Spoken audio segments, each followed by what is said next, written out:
So here we are with Richie Notar, who is notable in New York hospitality and restaurant circles. Richie, let's tell a little bit of your background story because I find it fascinating. You grew up in Queens, not very far from where we are right here in Midtown Manhattan.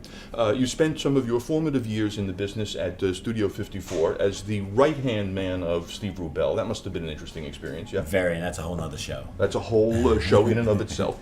Eventually, you transitioned from there into the restaurant business and ended up spending 20 years at Nobu. You were the original general manager down at Nobu in Tribeca. Yes. So here we are now at Harlow, which is your brand new restaurant. You've opened literally just within the last couple of weeks.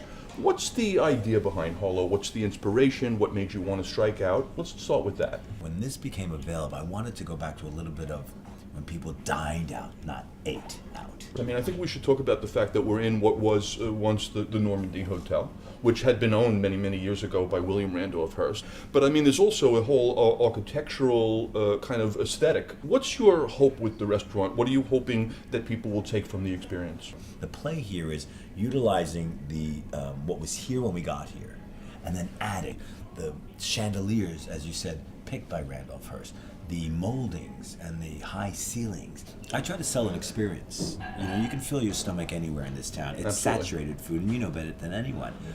I want you to feel like you left with, you had a night out. Go ahead, talk about the food, what your concept is with the food, what you're hoping for. So I wanted to have really just good sourced food, meaning I have turbot from Spain, I have Korean whelks, great oysters, and we have an oyster bar. It's light, so you can have that to liven your palate. I hate when I start with something mayonnaise-y or it just masks my taste buds, and doesn't matter what I'm having after that. So these are lively flavors, citruses, chilies, enlivens it, really good for sharing for the table to begin with, and then you can carry on to a middle course, and then your entree. You know, you're famous for having the kind of greatest Rolodex in the history of New York City. I know that when you had an opening party, you would see Matt Lauer here, and Martha Stewart has been in, and all that. So, in fact, there's even a thing called the Friends of Richie, the FOR. Who do you expect to attract based on who your kind of, let's call it, celebrity clientele have been over the years and your connection? You know, it's first of all, it's flattering,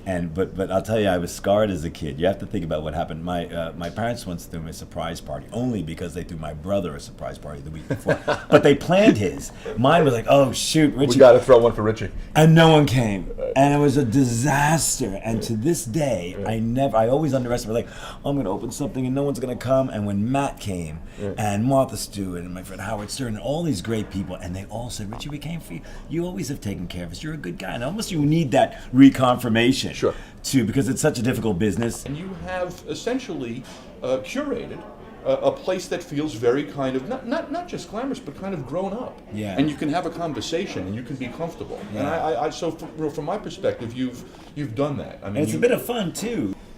Richie Notar, ladies and gentlemen, from the streets of Douglaston, Queens, to the heart of Midtown Manhattan, here at the very beautiful, glamorous, spacious, elegant Harlow restaurant. You'll enjoy it.